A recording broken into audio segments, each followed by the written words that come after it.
اعوذ باللہ من الشیطان الرجیم بسم اللہ الرحمن الرحیم یا ایھا الذین آمنوا اطیعوا اللہ و اطیعوا الرسول صدق اللہ العظیم و صدق رسولہ النبی الکریم ونحن علی ذلک من الشاہدین والشاکرین والحمد للہ رب العالمین صلی اللہ علیہ وآلہ وسلم۔ قرآن مجید فرقان حمید میں اللہ رب العزت کا ارشاد علی پاک ہے، آپ نے فرمایا کہ اطیعوا اللہ و اطیعوا الرسول، کہ اطاعت کرو میری اور میرے رسول صلی اللہ علیہ وآلہ وسلم کی۔ اس آیت میں اللہ اور اس کے رسول صلی اللہ علیہ وآلہ وسلم کے ساتھ محبت سکھلائی جا رہی ہے کہ اللہ کے نبی کے ساتھ محبت کیسے کرنی ہے۔ میں 2-4 واقعات آپ کی گوشو گزار کروں گا۔ نبی کریم صلی اللہ علیہ وآلہ وسلم کے ایک صحابی جن کا نام حضرت ابو ذر غفاری رضی اللہ عنہ ہے، نبی کریم صلی اللہ علیہ وآلہ وسلم کے ساتھ بے حد محبت تھی، اتنی محبت تھی کہ اللہ کے نبی اگر 2 منٹ کے لیے بھی ادھر ادھر ہو جایا کرتے تو آپ پریشان ہو جایا کرتے تھے، اتنی محبت تھی۔ اور اللہ کے نبی کو بھی ابو ذر غفاری سے بڑی محبت تھی، اکثر و بیشتر اللہ کے نبی ان کو اپنے گھر میں بٹھا کر کھانا کھلا دیا کرتے تھے، یہ ایک محبت کی علامت تھی۔ جب مدرسہ کھلا اصحاب صفا تو اللہ کے نبی نے فرمایا کہ آپ بھی اس میں بیٹھ کے پڑھا کرو بطور طالب علم، تو وہ بھی بطور طالب علم وہاں پر شامل ہوئے اور پڑھا کرتے تھے۔ پھر ایک وقت آیا کہ یہ وقت چلتے چلتے چلتے ایک کافی عرصے تک گزرا۔ جب نبی کریم صلی اللہ علیہ وآلہ وسلم دنیا سے چلے گئے، آپ کی وفات ہوئی، تو حضرت ابو ذر غفاری رضی اللہ عنہ، اکثر صحابہ کرام کہتے ہیں کہ جب بھی ہم ابو ذر غفاری کو دیکھا کرتے تھے تو آپ کی آنکھوں میں آنسو ہوتے تھے، یہاں پر آنسو پڑے ہوتے تھے۔ تو پوچھتے تھے کہ یہ آنسو کس بات کے ہے؟ کہا کہ نبی کریم صلی اللہ علیہ وآلہ وسلم کا چہرہ جب نظر نہیں آتا نا تو میرے آنکھوں میں آنسو آ جاتے ہیں۔ اتنی محبت تھی اللہ کے نبی کے ساتھ، اتنی محبت کہ مکہ میں بار بار آوازیں لگاتے تھے، ہائے رسول ہائے رسول ہائے رسول۔ مدینہ میں ہائے رسول ہائے رسول۔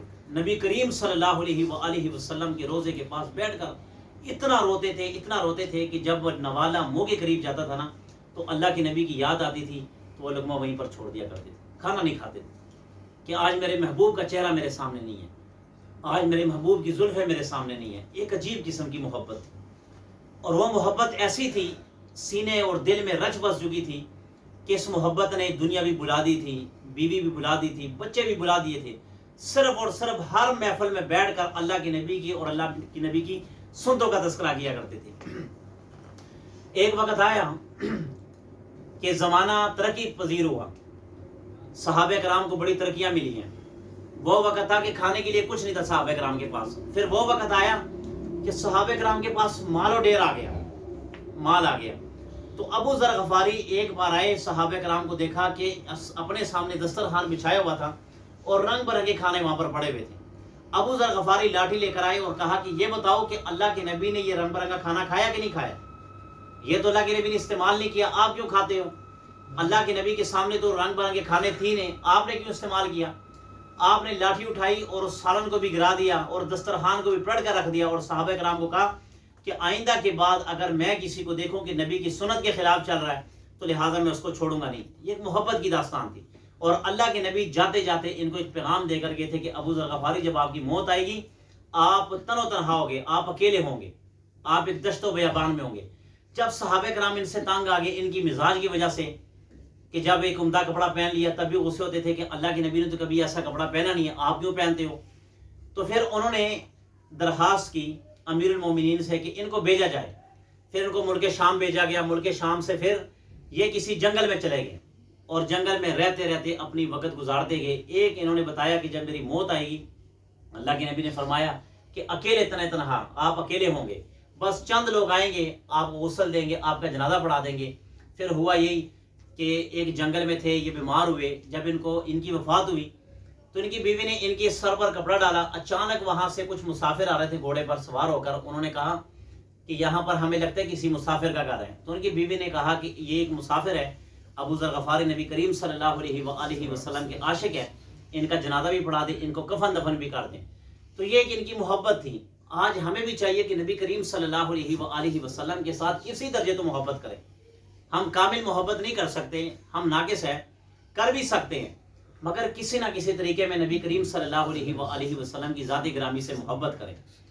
کم سے کم ہم ایک عیسائی مانگنے والا اسے ہم سبق سیکھ لیں. ایک روڈ پر ایک عیسائی مانگنے والا ہے, اس کی دونوں ٹانگیں نہیں معذور ہیں, ہے عیسائی مذہب کا, اور ہاتھ اس نے پھیلائے ہوئے ہیں, اللہ کے نام پر دے دو, اللہ کے نام پر دے دو. ایک انگریز اپنی گاڑی سے اترا اور اس نے اپنا بٹوا نکالا, بٹوا نکال کر اس نے کچھ ڈالر یا کچھ پیسے تھے اس کے ہاتھ میں دیے, اور جب دوبارہ اس نے پینٹ میں وہ بٹوا ڈالنا چاہا تو وہ باہر گر گیا. وہ جب باہر گرا تو اس کی نظر پڑ گئی یہ مانگنے والے کی, یہ بھیک مانگنے والے کی. اس نے وہ بٹوا لیا اور دیکھا اس میں کیا کیا چیزیں. جب اس میں دیکھا اس میں ضروری کوئی ڈاکومنٹس تھے, کوئی اس کو شناختی کارڈ تھا, کچھ پیسے بھی تھے, ڈالر بھی تھے. اس نے اس کو رکھ لیا اور سائڈ پہ چھپا کے رکھ لیا. اگلا دن ہوا کہ وہ انگریز وہ آیا اور اس نے آواز لگائی, بھائی یہاں پہ کل میرا بٹوا گرا, اس میں کچھ ضروری کاغذات تھے, بے شک آپ پیسے لے لیں, مجھے پیسوں کی ضرورت نہیں ہے, مگر مجھے وہ چیزیں دے دیں جو اس میں کچھ ضروری کاغذات وغیرہ. اب یہ بھیک مانگنے والا اٹھا اور اس نے کہا کہ یہ آپ کا بٹوا نا, کہا جی میرا بٹوا. اسے کہا یہ آپ کی امانت ہے, یہ لے لو. جب اس انگریز نے اس کو کھول کے دیکھا تو اس میں پیسے ویسے کے ویسے پڑے ہوئے, جو اس کا سامان تھا ویسے کا ویسا پڑا ہوا.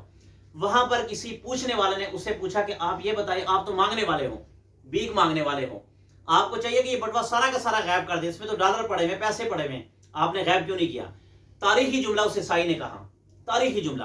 اس نے کہا کہ یہ پیسے میں نے اس لیے واپس کر دیے, کل قیامت کا دن ہوگا, قیامت کا دن ہوگا, میں عیسیٰ علیہ السلام کو مانتا ہوں, میں عیسیٰ علیہ السلام کے صف میں کھڑا ہوں گا. آپ نبی پاک صلی اللہ علیہ وسلم کی ذات گرامی کو مانتے, آپ ان کی صف میں کھڑے ہوں گے. جو ابراہیم علیہ السلام کو مانتے, وہ ابراہیم علیہ السلام کے صف میں کھڑے ہوں گے.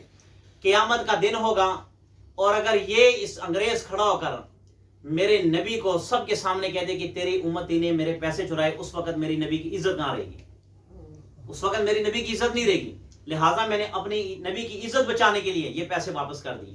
یار کیا ہم ان سے بھی گئی گزرے کہ ایک عیسائی اپنے نبی کریم صلی اللہ علیہ وآلہ وسلم کی عزت, اپنے عیسیٰ علیہ السلام کی عزت بچانے کے لیے اس نے پیسے واپس کر دیے. کیا ہمیں کسی حد تک نبی کریم صلی اللہ علیہ وآلہ وسلم کے ساتھ محبت کرنے کا حق نہیں ہے؟ اللہ کے نبی پوری رات مصلی پر بیٹھ کر دعائیں مانگا کرتے تھے اس امت کے لیے, یا اللہ میری امت کی بخشش, یا اللہ میری امت کی بخشش, یا اللہ میری امت کی بخشش. اور قیامت کا دن ہوگا, روایات میں آتا ہے, حدیث میں آتا ہے کہ ساری امت پریشان ہوگی, ساری امت. کبھی آدم علیہ السلام کے پاس جائیں گے, ہماری بخشش کا کچھ سامان مہیا کرے اللہ کے سامنے, آدم علیہ السلام انکار کر دیں گے. عیسیٰ علیہ السلام کے پاس جائیں گے, عیسیٰ علیہ السلام انکار کر دیں گے. ابراہیم علیہ السلام کے پاس جائیں گے, ابراہیم علیہ السلام انکار کر دیں گے. روایات میں آتا ہے کہ ہر نبی کہیں گے یا رب نفسی, یا رب نفسی, یا اللہ مجھے بچا, یا اللہ مجھے بچا. حتیٰ کہ روایات میں یہاں تک آتا ہے کہ عیسیٰ علیہ السلام کہیں گے یا اللہ مجھے بچا, میری ماں مریم جانے, آپ جانے, میری بخشش فرما. مگر ایک آواز آئے گی, 1,24,000 کم و بیش انبیاء میں صرف ہمارے نبی کریم صلی اللہ علیہ وآلہ وسلم کو سیر پہ رکھا جائے, صرف وہ آواز لگائیں گے یا ربی امتی, یا ربی امتی, یا ربی امتی, یا اللہ میری امت, یا اللہ میری امت, یا اللہ میری امت. اس وقت بھی اس امت کی فکر ہوگی, اس وقت بھی کہ اس امت کی. اسی طرح نبی کریم صلی اللہ علیہ وآلہ وسلم کی گود میں آپ کا بچہ حضرت ابراہیم, جو 63 سال آپ کی عمر تھی, اور آپ کو اللہ نے اس عمر میں عطا کیا تھا, تو اس کی سانسیں اکھڑ رہی تھی, فوت ہو رہا تھا بچہ. تو اس وقت آپ کی زوجہ محترمہ نے کہا کہ یا رسول اللہ, آپ کے لیے کیا مشکل ہے, آپ دعا مانگے, جب آپ دعا مانگیں گے تو اللہ رب العزت اس بچے کو زندگی عطا فرمائیں گے, یہ آپ کی دل کا راحت اور آپ کی آنکھوں کا چین بن جائے گا. تو یا رسول اللہ آپ دعا مانگے. ہر نبی کو اللہ نے ایک دعا دی ہوتی کہ جو فوراً قبول ہوتی ہے, ویسے نبی کی ہر دعا فوراً قبول ہوتی ہے, مگر یہ جو دعا, یہ خصوصی دعا عیسیٰ علیہ السلام نے قارون کے بارے میں استعمال کر لی تھی. اسی طرح حضرت موسیٰ علیہ السلام نے قارون کے بارے میں استعمال کر لی تھی. ہر نبی نے اس دنیا میں استعمال کر لی, مگر اللہ کے نبی نے بچے کو سامنے پکڑا ہوا, اور روایات میں آتا ہے کہ آپ کے آنکھوں سے آنسو ٹپک رہے تھے اس بچے کی محبت کو دیکھ کر. ابراہیم نام تھا بچے کا. آپ نے فرمایا اپنی زوجہ محترمہ کو, اپنی بیوی کو, کہ یہ بچہ ہے, اس بچے کی جدائی برداشت کر لوں گا, کل قیامت کے دن جب میری امت مشکل میں پھنسے گی, کسی کے پاس نماز نہیں ہوگی, کسی کے پاس روزہ نہیں ہوگا, کسی کے پاس حج نہیں ہوگا, کسی کے پاس قربانی نہیں ہوگی, جب یہ مشکل میں پھنسی ہوگی اور اللہ کے ہاں یہ حساب کتاب دینے میں جب یہ ناکامی کی طرف جائیں گے, اس وقت یہ دعا استعمال کروں گا. اللہ جی کہوں گا, اللہ جی میں نے دنیا میں دعا استعمال نہیں کی, آج آخرت میں دعا مانگتا ہوں اس امت کے لیے, میری امت کی بخشش فرما. یہ نبی کریم صلی اللہ علیہ وآلہ وسلم نے ہمارے لیے کتنی بڑی قربانی دی, اتنی بڑی قربانیاں دی ہیں. تو ہمیں چاہیے کم سے کم 5 وقت کی نماز اپنی مکمل کریں. 5 وقت کی نماز, ہم نماز پڑھنا چاہیں, نماز ہمیں پڑھنی چاہیے ہر حالت میں, کوئی بھی حالت ہو, سفر ہو, حضر ہو, نماز ضرور پڑھے, نماز کو مت چھوڑے. یہ اللہ کے نبی نے فرمایا میری آنکھوں کی ٹھنڈک ہے, اس سے مجھے راحت پہنچتی ہے. جو بندہ نماز پڑھتا ہے, اللہ کے نبی نے فرمایا کہ میرے سینے میں ٹھنڈ پڑ جاتی ہے، میرے آنکھوں کو راحت ملتی ہے جو مسلمان نماز پڑھتا ہے۔ اور جو درود شریف مجھ پر پڑھتا ہے، درود شریف کو لازم پکڑے، چھوٹا درود شریف پڑھ لیں، بڑا پڑھ لیں، اگر فرصت نہیں چھوٹا درود شریف صلی اللہ علیہ وآلہ وسلم یہ پڑھ لیا کرے۔ اللہ کے نبی نے فرمایا کہ جو مجھ پر درود شریف پڑھتا ہے اللہ رب العزت دنیا میں اس کے 10 درجات بلند عطا فرماتے ہیں، 10 نیکیاں عطا فرماتے ہیں، 10 گناہ معاف فرماتے ہیں، اور اللہ تعالیٰ اس کو دنیا میں عزت اور مقام عطا فرماتے ہیں جو مجھ پر درود شریف پڑھتا ہے۔ اور قیامت کے دن درود شریف پڑھنے والا ایسا ہوگا کہ پوری دنیا اندھیرے میں ہوگی اس وقت، جتنے بھی آپ کی دنیا کے لوگ ہیں یہ سارے وہاں پر ہوں گے، اندھیرے میں ہوں گے۔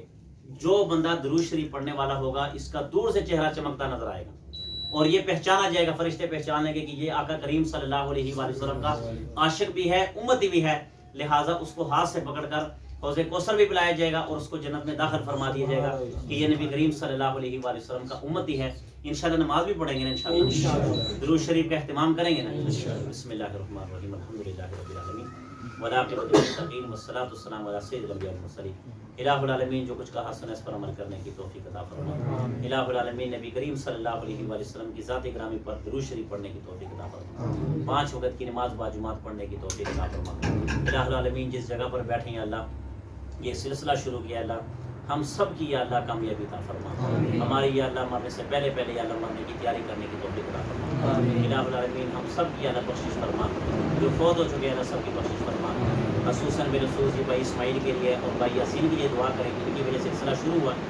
اللہ تعالیٰ ان کو بھی دین پر ثابت قدم رہنے کی توفیق عطا فرمائیں، اور بھی جتنے ساتھی یہاں پر بیٹھے ہوئے ہیں الہ العالمین سب کو دین پر ثابت قدم رہنے کی توفیق عطا فرمائیں۔ ان کے گھروں میں جو پریشانی ہے اللہ وہ پریشانی دور فرما، کاروبار کے حوالے سے پریشان ہے اللہ ان کی پریشانی دور فرما، گھروں میں کوئی پریشانی ہے وہ پریشانی دور فرما۔ یہ بھائی ادریس کے لیے دعا کریں، ان کی بھی کوئی پریشانی ہے اللہ وہ پریشانی دور فرمائیں۔ اور یہاں پر جو ساتھی بیٹھے ہوئے ہیں کہہ نہیں سکتے ہیں، ان کے دل میں کوئی ایسی جستجو ہے، آرزو ہے، الہ العالمین سب کی اللہ پریشانی دور فرما، سب کو خوشی عطا فرما، سب کو یا اللہ غموں سے نجات عطا فرما، آمین برحمتک۔